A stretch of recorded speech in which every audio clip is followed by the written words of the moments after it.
Tis ni Ginang Aimee na sinungaling ito si Teodoro. Ha? Napakasinungaling mo, Teodoro, sabi ni Aimee. Tis ni Ginang Aimee na sinungaling ito si Teodoro. Ha? Napakasinungaling mo, Teodoro, sabi ni Aimee. Tis ni Ginang Aimee na sinungaling ito si Teodoro. Ha? Napakasinungaling mo, Teodoro, sabi ni Aimee. Tis ni Ginang Aimee na sinungaling ito si Teodoro. Ha? Napakasinungaling mo, Teodoro, sabi ni Aimee. Tis ni Ginang Aimee na sinungaling ito si Teodoro. Ha? Napakasinungaling mo, Teodoro, sabi ni Aimee. Tis ni Ginang Aimee na sinungaling ito si Teodoro. Ha? Napakasinungaling mo, Teodoro, sabi ni Aimee. Tis ni Ginang Aimee na sinungaling ito si Teodoro. Ha? Napakasinungaling mo, Teodoro, sabi ni Aimee. Tis ni Ginang Aimee na sinungaling ito si Teodoro. Ha? Napakasinungaling mo, Teodoro, sabi ni Aimee. Tis ni Ginang Aimee na sinungaling ito si Teodoro. Ha? Napakasinungaling mo, Teodoro, sabi ni Aimee. Tis ni Ginang Aimee na Singapore sa isang forum, at doon po sinabi ni Marcos na kung may masaktan or may mamamatay na isang kababayan natin, maging private person man, maging sundalo o member ng Coast Guard, at ito ay dahil sa willful and deliberate na act of China. Ibig sabihin, kung ginawa ng China ang isang aggressive na at pang-aapi or pagsasakit sa ating mga kababayan, ito daw ay isang act of war. Ano ba yung act of war, paring Ado, sa in ordinary parlance? Well, anak po ay isang agresibong aksyon na nagdudulot ng destruction, killing, o di kaya pagkasugat ng mga tao sa kabilang dako. So, because of that, yung sinasabi niyang ginawa ng China, hindi daw niya papayagan yung ganon. Kaya nga po, ang sinabi namin, kung ganon, bakit hindi mo isagawa na? Para matapos na tayo. Kung nagbobola ka sa tao or magkatotohanan ka, talagang gusto mo ng away talaga sa China dahil ang tingin nyo sa administrasyon nyo na binabalasubas tayo ng China, inaagaw yung ating ikangay mga teritoryo, tapos at the end of that, sinaktan ang ating mga kababayan, mga sundalo, gigirahin mo na sila. Pero, bakit bumahag yung puwet mo?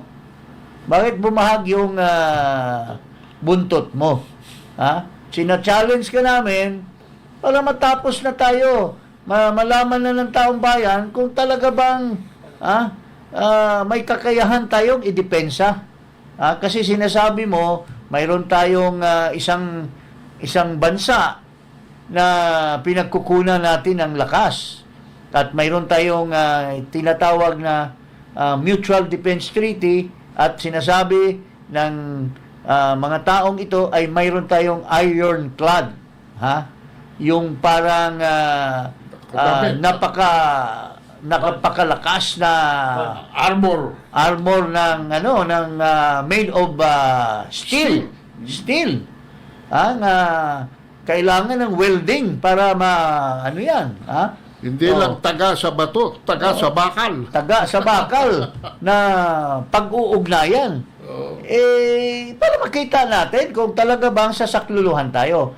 Bakit ka umatras? Bakit ka umatras? At ang lumabas pa, nagkakalukuhan pa doon sa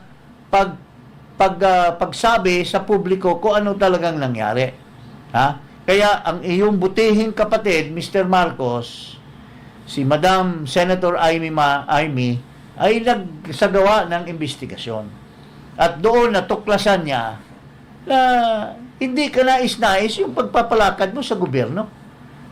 Yung mga tao mo, yung executive secretary at ang defense secretary mo ay salungat ang sinasabi.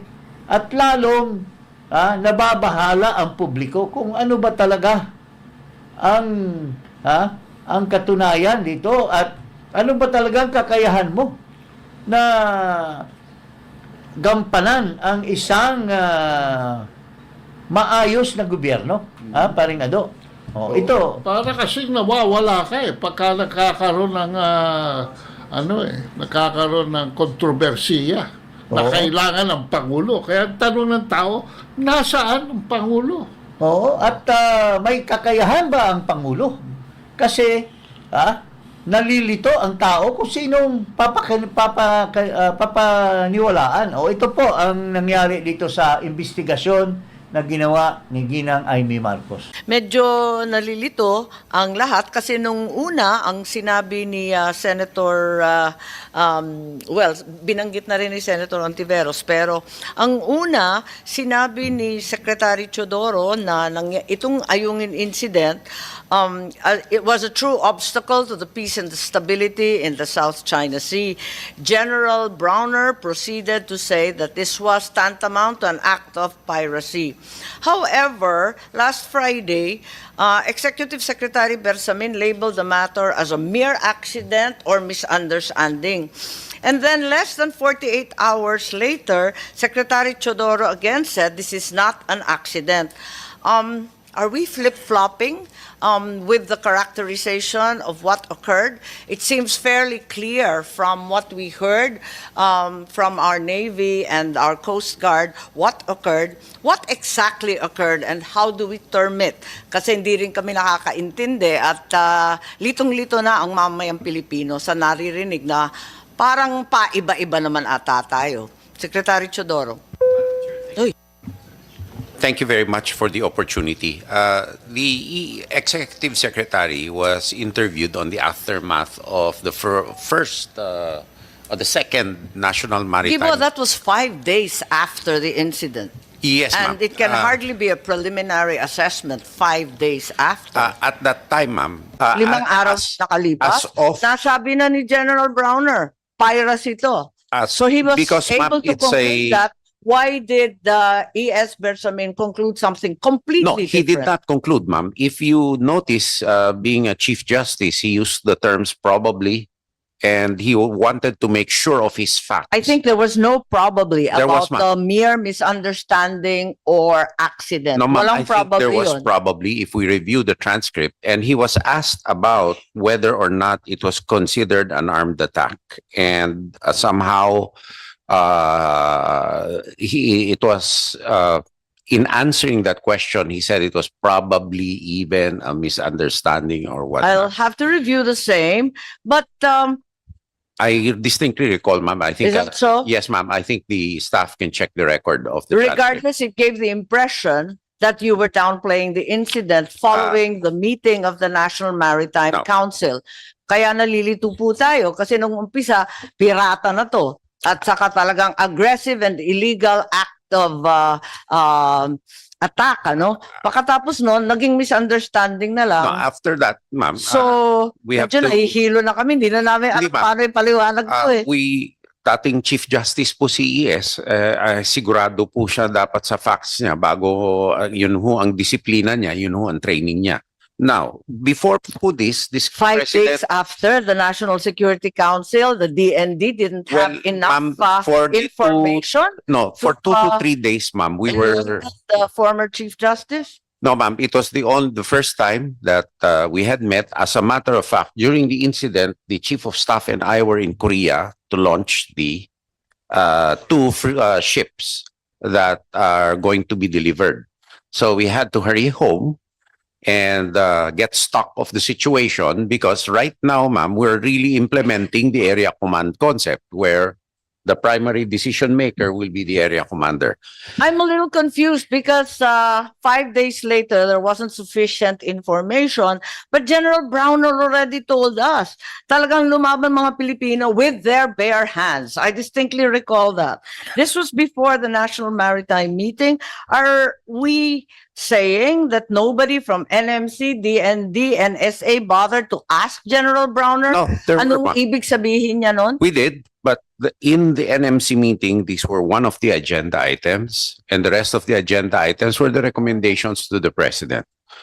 But even before this, the president had already scheduled a visit to Westcom, where he was able to personally spend time with each and every one. And after that, it came out already that he made the determination himself already in spite Pero of the kawawa pa NMC. yata si ES dyan dahil Yes, ma'am. I think so because ano ba nangyari dyan? Parang walang proper verification, sinalang siya sa presko, nagsalita siya, ngayon linalaglag ng lahat. Anong klase yun? Can you imagine? Si Bersamin, sa Chief Justice daw at Not parang sure of his facts. hindi Chief daw Justice. sure of his facts, Chief Ha? Justice. ES Bersamin, lulukukan itong si Teodoro. Parang wala kang kwentang primus inter pares. Wali ka taking certain of your facts. Nakakahiya.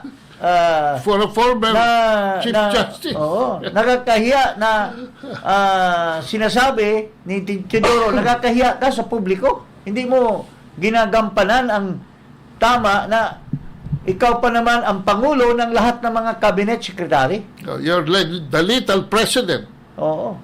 Tapos, ini-insist ni Ginang Aimee na sinungaling ito si Teodoro. Napakasinungaling mo, Teodoro, sabi ni Aimee. Kasi, unang-una, nagsabi na si Browner. Tapos ngayon, sasabihin mo, hindi nyo pa alam, kailangan pang ang, can you imagine, paring Ado? Oh. Sila yung sinwelduhan. Sila yung hands-on. Sila yung hands-on. Oh. Ha? Pero kailangan gumawa pa sila ng version.